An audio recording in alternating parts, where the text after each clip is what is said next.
just generic. It was like page questions, and my answers were either yes or sometimes yes or sometimes.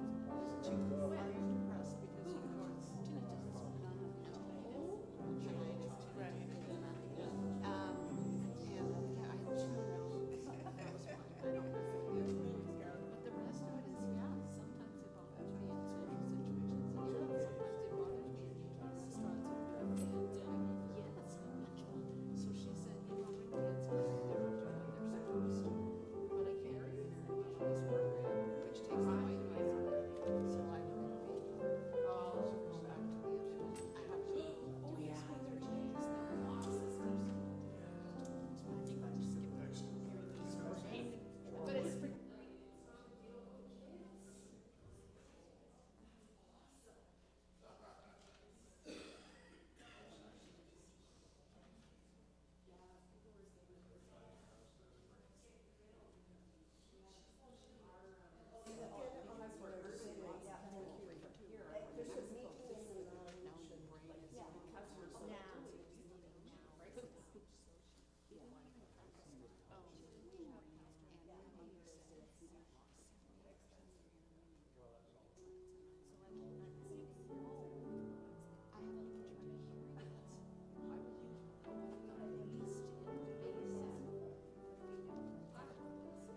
Good evening, everyone. Welcome to this Ash Wednesday service on a Tuesday. Glad you could be here. I'd like to begin by acknowledging that we're gathered on the traditional and unceded territories of the Tishat and the Hupachaset people. I'd also like to welcome people who are joining us online this evening. People who are joining us online, as you won't be able to partake in the receiving of the ashes, if you happen to have some oil handy, you could take care of that yourself as we receive ashes. We come with contentment, some of us, having been nourished with pancakes, carbs, and fats, because that's what Shrove Tuesday is all about. And this day of, it's a day of absolution and confession. So traditionally people would have come for confession, received absolution, and then moved into Lent with this sense of a little bit of penitence, maybe. So we gather. We come this evening to remember our mortality. We remember that Jesus' mortality as well, as he died. We come to begin a journey with Jesus to Jerusalem and his cross.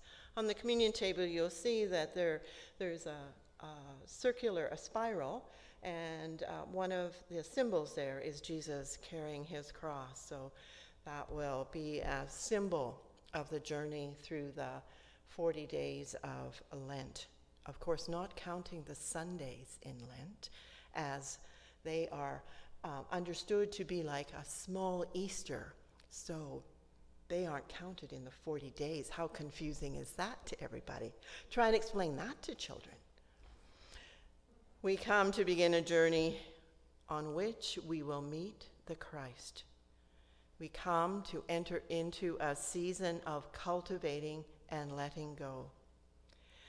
Because I know there are some creative people in the midst of us. There's a creative table over there. If you feel like painting your way through this service, there are canvases and crosses over there. Or if you feel like staying for a little while at the conclusion of the service, it's a short service.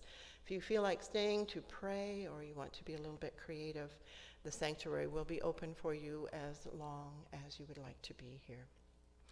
So we prepare our hearts and minds and spirits as we sing, Lord, prepare me to be a sanctuary, which you'll find in More Voices, number 18, or it's on the music handout. Tonight we'll remain seated to sing.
Our service this evening is in three movements. So movement one is letting go of anxiety and busyness in order to cultivate calm and ease.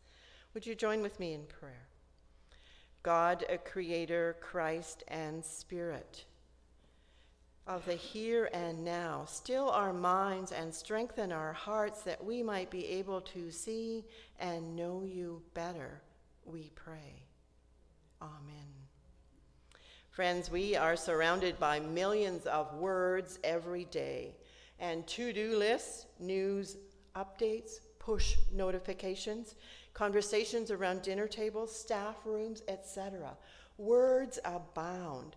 The fullness of our lives may evoke reverence and awe, or overwhelmedness, or anxiety. And it can easily drown out the voice of the holy. We still ourselves to cultivate calm and ease. So I invite you to take in a deep breath. Just think that it's Mary leading you in a yogic breath, that deep breath all the way down. Just take a deep breath and breathe out. Because we still ourselves to cultivate calm and ease.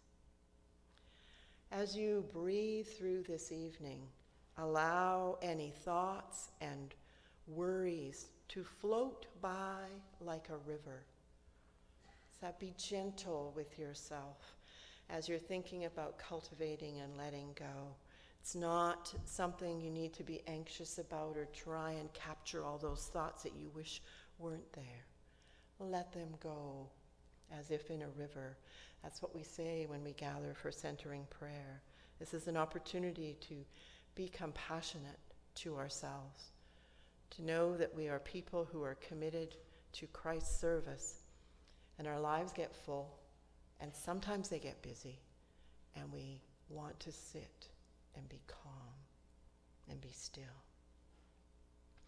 So, as you continue to be calm and at ease, I invite you to listen to words from Matthew chapter 11 afresh. So we have a creative reading of Matthew 11, verses 28 to 30, with 4 readers. And we're going to gather together up here behind the microphone.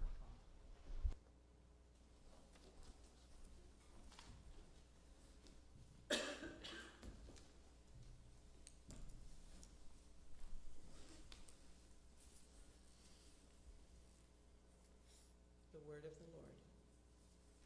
Come. Come. Come to me. Come to me, All you who are weary and burdened, All who are weary. All who are burdened. God, we are weary. God, we are burdened.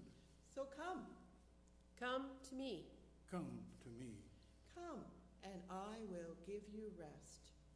I will give you rest.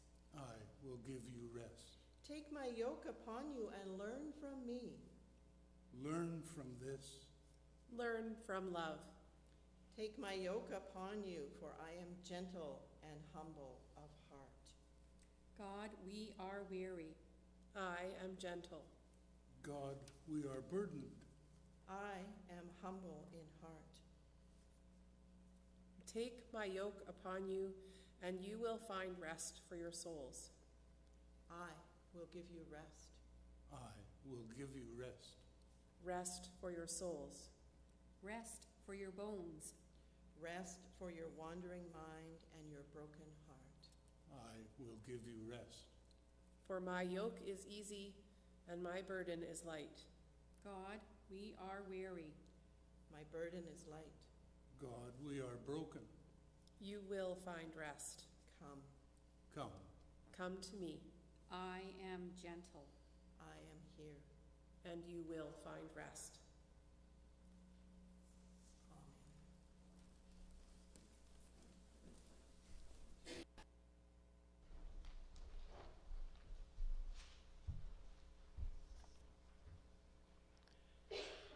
This is holy space, holy time.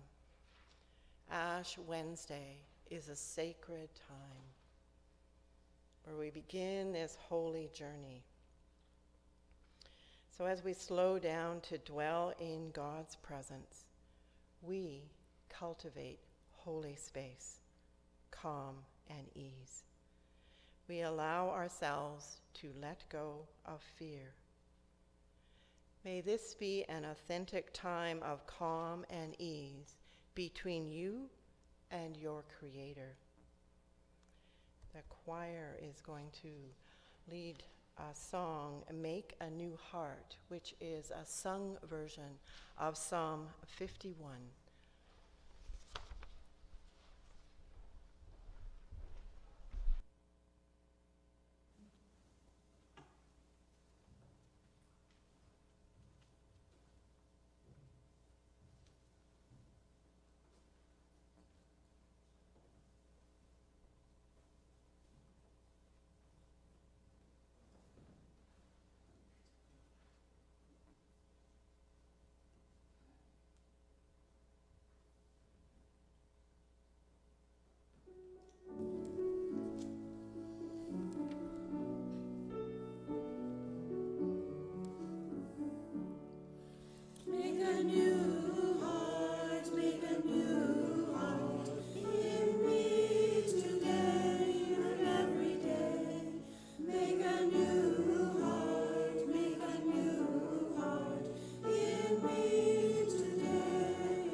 Psalm 51 is the call of Lent. Create in me a new heart, a fresh heart. 'Tis the call of every day. It is the call that we pause and let it work with us through Lent. Movement 2, letting go of fear to cultivate confidence in God. Friends, this earth we call home is full of big diagnoses, big illnesses, major fights, and catastrophic grief. When our confidence is in God, we let go of our fears, and despite all evidence to the contrary, we place our confidence and our hope in the holy, as if we are trusting deeply at the core of our being, the words spoken by Martin Luther King Jr. The arc of the moral universe is long, but it bends toward justice. We see this earth and the cosmos as this creation of the holy, and know that its vision is for good and goodness for all. And so we place our confidence in God's vision, in the kingdom of Christ presented to us, in the prayer, in the Lord's Prayer, let heaven be on earth. So let's take another breath in and out, as many as you think you need, and allow your fears to float away.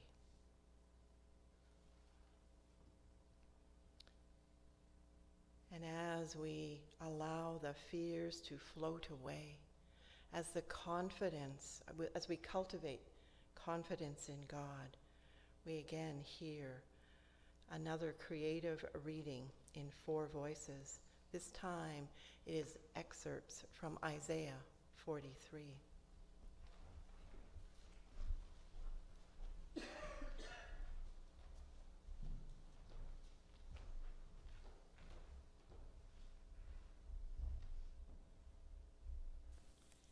Now God, who created you, says, Do not fear. Do not fear. Do not fear. do not fear. For I have redeemed you. I have called you by name. You are mine. So do not fear. God says, You are mine. and God says, When you pass through the waters, I will be with you. And when you wade through the rivers, I will be with you. and when you walk through fire, I will be with you. they will not drown you, they will not burn you. I will be with you. for you are mine. so do not fear. You are precious in my sight. Honored. Precious. I love you. I am with you. So do not remember the former things. For I am about to do a new thing. There will be a way in the wilderness, And rivers in the desert. I am doing a new thing. A new thing. do you not perceive it? I love you. I am with you. Do you not perceive it? I am doing a new thing. And you are mine. Have you ever seen rivers in the desert? Trust me. I have called you by name. I am with you. And you are mine.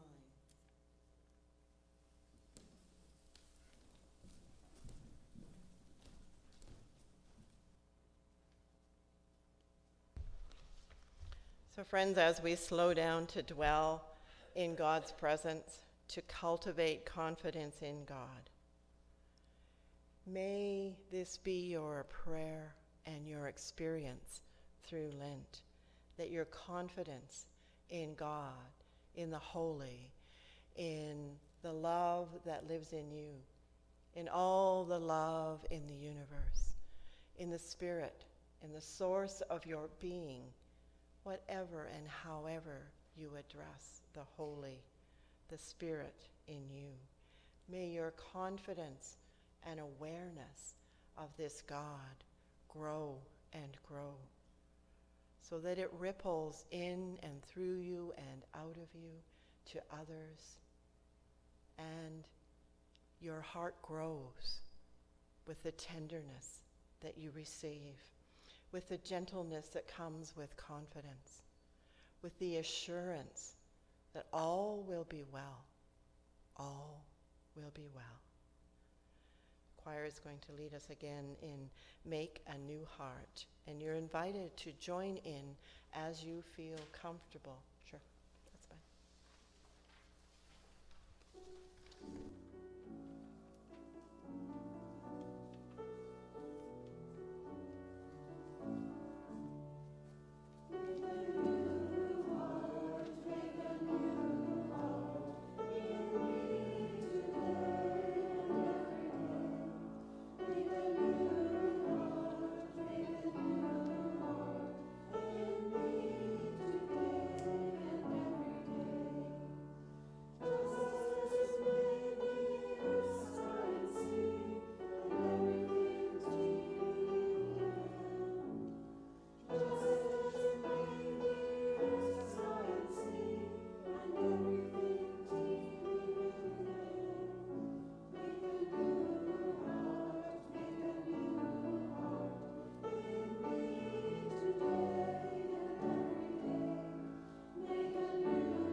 Movement 3, letting go of doubt to cultivate hope. In this final reflection before receiving the imposition of ashes, we turn to a parable about a fig tree that has yet to produce any fruit. Let us open our eyes, ears, and hearts to the wisdom of this story. And there will be a video where the fruit lies.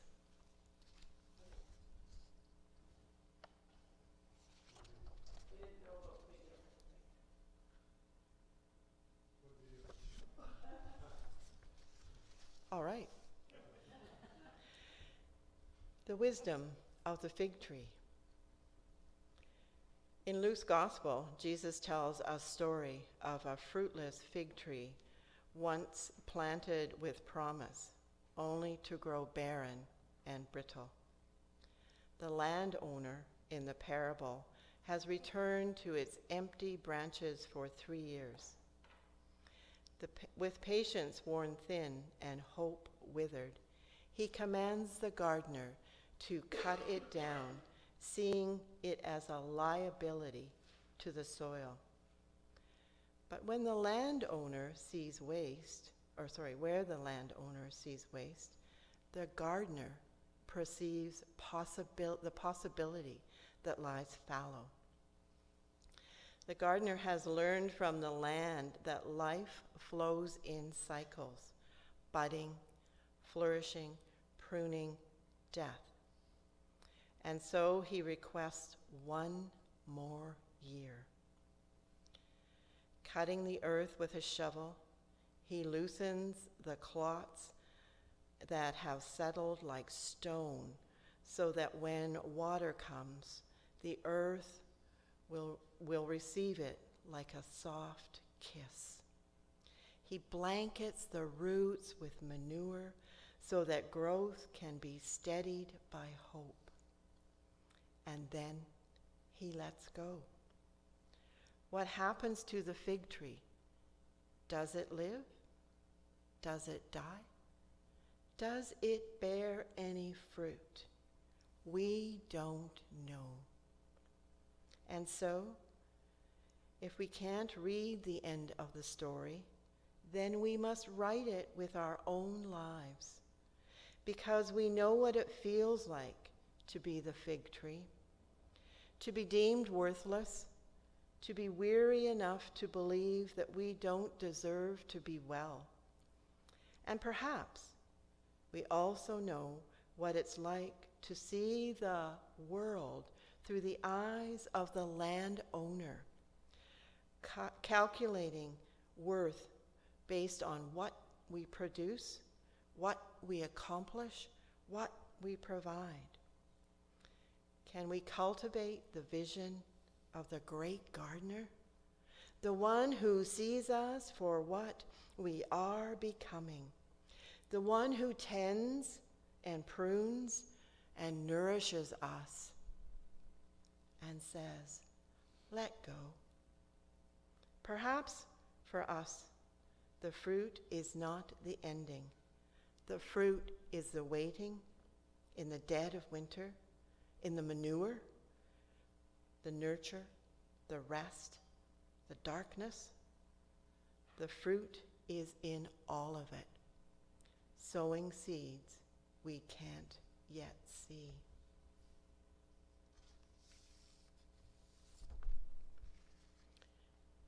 What is it you wish to let go of during this season of Lent?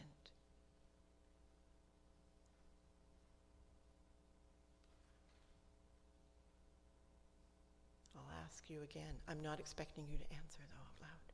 Just hold it in your heart. Well, unless you're bursting and you want to speak and have that as accountability. What is it you wish to let go of during this season of Lent?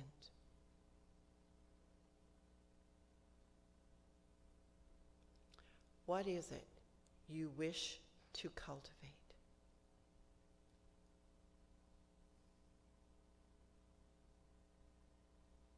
You're going to have 40 days to think about these things.